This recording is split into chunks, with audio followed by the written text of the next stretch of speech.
ওটা নিয়ে দেওয়া জাস্টিস তো মানে বিচার বিচারের আগে এই ঘটনার যেন পুনরাবৃত্তি না হয় সেই দায়িত্বটা আগে নিতে হবে। তারপরে তো বিচার বিচার কার জন্য, যে চলে গেছে তার জন্য, তার জন্য তো লড়বো। এবং আগে যেন পুনরাবৃত্তি না হয়।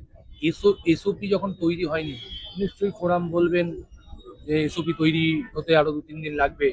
তাহলে 2-3 দিন এই ঘটনার পুনরাবৃত্তি হবে না, সেটা কি আপনারা আশ্বস্ত করছেন? এই প্রশ্নগুলো তো ওঠে। মালা দিলে সবাই পাশে এসে দাঁড়ায়, দেখলাম মালা দিলে অন্তত বলে জাস্টিস চাই।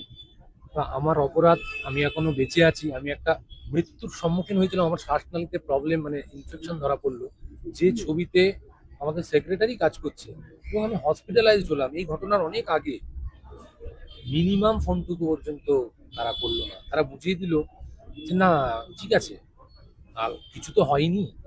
তারপরে সেই প্রোডাকশন হাউসের থেকে এত বিদ্রুপমূলক কথাবার্তা, আমার টাকা আটকে দিল, ডাবিং অন্যকে দিয়ে করাবে, যা তা করছে, কোর্টে লয়ারের চিঠি পাঠাচ্ছে, আমাকে পুরো টাকা ফেরত দিয়ে দাও, ওরা আমার ছবি রিলিজ করবে, পুরো টাকা ফেরত দিয়ে দাও। একটা মগের মূল্যকের জায়গায় রয়েছে, আমি ফোরামকে চিঠি পাঠিয়ে যাচ্ছি, মানে এই মেল পাঠিয়ে যাচ্ছি, কোনো রিপ্লাই নেই। উল্টো আমি ফোন করাতে বলা হলো যে ওরা বসতে চাইছে না।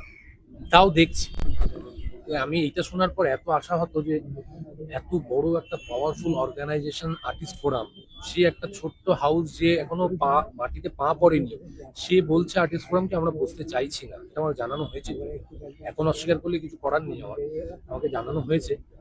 তারা এত বড় হাউসের সাথে লড়ছে, তাদের একার পক্ষে লড়াইটা লড়া অসম্ভব হয়ে যায়।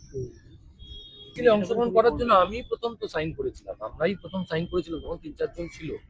আমার মনে হয় যে প্রতিবাদ হওয়া দরকার, কিন্তু একটা কালকে রাত্রে আমি অনুধাবন করেছি যে প্রতিবাদটা হাঁটাটাই হবে, শেষে সবাই সবার মতো চলে যাবে। আমি যে ভিকটিম, আজকে মিডিয়ার তোমরা এলে, তোমার মিডিয়ার বন্ধুরা এলো, কিছু সিনিয়র টেকনিশিয়ানস এলো, কিছু আর্টিস্টও এলো, কিন্তু আমি যে ভিক্টিমাইজড হয়ে রয়েছি, বেঁচে আছি বলে কি তার জন্য দেখা হলো না? বা তার জন্য ফোরাম এখনো পর্যন্ত কোনো স্টেপ নেয়নি? ওই প্রডিউসার যে গালি দিল, যে হসপিটালে ভর্তি করতে আমাকে বাধ্য করলো, যে আবার গিয়ে ওই ধরনের বিদ্রুপমূলক কথা বললো,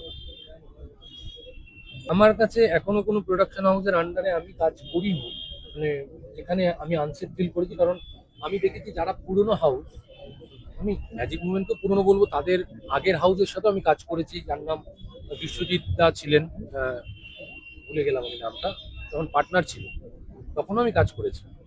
তো পুরনো হাউসরা করে না, সচরাচর করে না, নতুন হাউসরা একটুখানি চালাকি করতে চায়, পুরনো হাউস করে না। আমি অন্তত সম্মুখীন হইনি, কিন্তু এইটা যেটা হয়েছে, এই ঘটনা হয়তো হতো না যদি সেই সময় কোনো একটা অখ্যাতনামা আর্টিস্টের কমপ্লেনটা শোনা হতো। তাহলে ম্যাজিক মুভমেন্টেরও একটা মাথায় কোথাও একটা থেকে যেত যে ফোরাম বা আর্টিস্ট ফোরাম কখনো চেপে ধরতে পারে।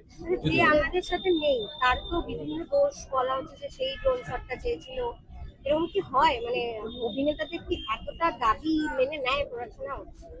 হয় কোনোদিন? তোমরা বলো যে রাহুল দা পকেটে করে ড্রোন নিয়ে গেছে, রাহুল দা বললো যে ড্রোনটা ওরাও, আমি শট দেবো, এরকম হয় নাকি? বোকা বোকা। ফোরামেরই মেম্বার রয়েছে, সে ওই প্রোডাকশনে কাজ করে, সে বলেছেন, আমি শুনেছি যে বিবৃতিতে বলেছেন যে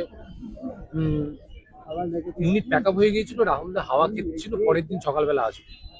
হ্যাঁ, ওই হসপিটালের বাইরে যে শুটিং হচ্ছিল, এই মিছিলটা প্রতিবাদ মিছিল হতে পারতো না তাদের বিরুদ্ধে?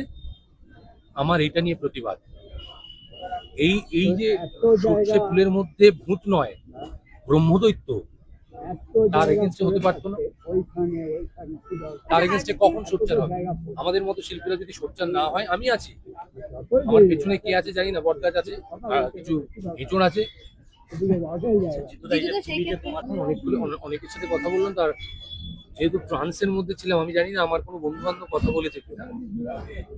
খুব একটা বন্ধু আমার নেইও ইন্ডাস্ট্রিতে, শত্রু প্রচুর আছে, ঠিক আছে। সেক্ষেত্রে জিতুদা এই যে বারবার ইন্ডাস্ট্রিতে পাশে দাঁড়াও, এই ওই এত মিটিং মিছিল তো প্রায়ই আমরা দেখে থাকি, তারপরে এই ঘটনাগুলো সামনে আসে। এখন দেখছি দুটো দলই বিভক্ত হয়ে গেছে, একদল মিছিল, একদল এফআইআর, গাফিলতি। আরো কিছু কিছু দল আছে, খোঁজ নাও না, আরো কিছু দল আছে। দেখো, হওয়ার তো কথা, এটা তো আমি যেটা তোমাদের শুরুতে বললাম যে এসওপি আগে দরকার। সুরাহা এসওপিতে লুকিয়ে আছে, এইটা করতেই হবে, এটা করতেই হবে। তারপরে তো তুমি এটাতে এই ইয়ে মূল্যায়নে পৌঁছতে পারবে যে তদন্ত হবে কি হবে না। এখানে আমরাই নিজেরা ঠিক নই, আমাদের ডিসিশন টলমলো করে, সেখানে আমরা এফআইআর করে দিয়ে দেয়, হবে কিছু একটা হবে, আমরা জানা। Thank you.